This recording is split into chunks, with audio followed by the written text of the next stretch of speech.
Cube Radio. Salut, c'est Charles Tran avec l'équipe dans 5 minutes. On s'intéresse aux sciences, à l'histoire et à l'actualité. Aujourd'hui, on parle de la Chine et de l'Arctique. Ça, c'est comme deux choses qui, a priori, vont pas ensemble. Hein? Ben oui, la Chine veut sa part du gâteau en Arctique. Elle veut pouvoir en exploiter les ressources, faire naviguer ses bateaux aussi, comme ça fond. Au pôle Nord, ça va plus vite. Mais bon, elle n'a pas de frontière avec l'Arctique. Comment est-ce possible, donc, pour elle de se sentir légitime dans les eaux polaires? Déjà que les pays frontaliers de l'Arctique, le Canada notamment, on s'entend pas très bien avec les États-Unis ou la Russie sur cette question. La Chine, maintenant. Quelques explications avec Baptiste Zapirin. China has unveiled plans to establish a polar Silk Road with trade routes through the Arctic Ocean opened up by climate change. China published a policy paper. Pékin a publié un petit document fin janvier 2018. Pas grand-chose, quelques pages, mais ça a semé un grand émoi au Canada et dans les pays nordiques. Un petit livre blanc qui s'appelle « La politique arctique de la Chine ». Tiens donc, la Chine se déclare désormais État proche de l'Arctique, alors qu'elle n'a même pas de frontière avec cette zone autour du pôle Nord. Alors qu'est-ce qui se cache là-dessous ? Eh bien, il se cache que l'Empire du Milieu est bien au courant de ce qu'il y a en Arctique. Un gros paquet de ressources, 13% du pétrole mondial non découvert, 30% du gaz, un grand potentiel de recherche scientifique, de voies commerciales maritimes, ou encore une grande réserve de pêche. Bref, il y a à boire et à manger. Alors oui, à Pékin, on aimerait bien dire « ça aussi c'est à nous, alors on prend, merci ». Sauf que les pays frontaliers de l'Arctique, dont le Canada, se partagent déjà le terrain. Mais c'est une bonne question, ça. À qui appartient l'Arctique ? L'Arctique change et elle change vite. L'activité humaine et les intérêts industriels ne cessent de grandir. Alors l'Arctique est considéré comme une zone maritime gérée par le droit international. C'est la région qui entoure le pôle Nord. Elle n'a pas été réclamée, mais son territoire est convoité par les 5 pays qui ont une côte sur l'océan Arctique. Le Canada, les États-Unis, qui le touchent avec l'Alaska, la Russie, la Norvège et le Danemark.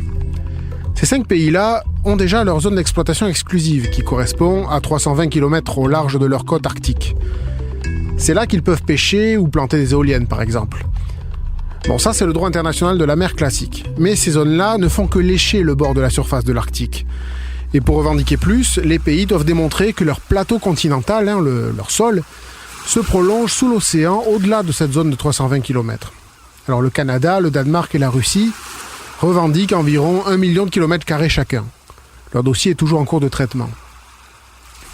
Les États-Unis aimeraient bien revendiquer aussi, mais ils doivent d'abord ratifier la Convention du droit de la mer. Bon, et la Chine alors, qu'est-ce qu'elle vient faire là ? On y vient. Il faut savoir que gérer les revendications en Arctique, c'est pas toujours simple. Il y a des conflits entre les pays. Par exemple, le Canada estime que le passage à son nord relève de ses eaux intérieures, alors que les États-Unis disent qu'il s'agit d'un détroit international, comme celui de Gibraltar par exemple, et que ces eaux devraient donc être ouvertes à tous les navires.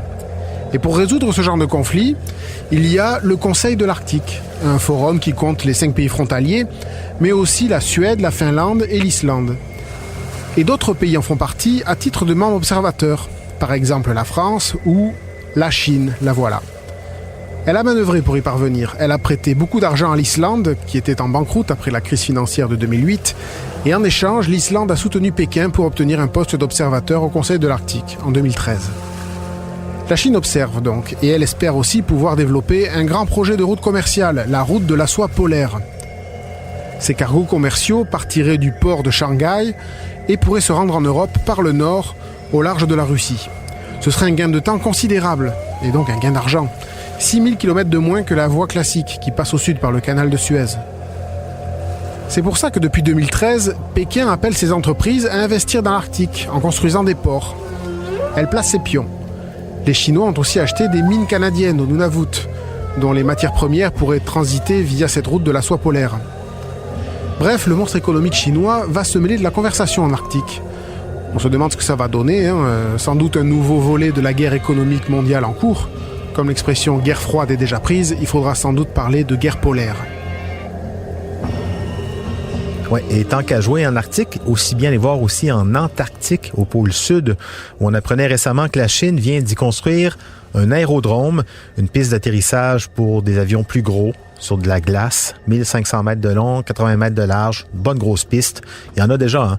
Mais une piste exclusivement pour les installations chinoises. 5 stations de recherche déjà en opération en Antarctique pour les Chinois. Pôle Nord, pôle Sud, même combat finalement. Donc sans doute que guerre polaire, ça fait du sens. Merci Baptiste. C'était en 5 minutes.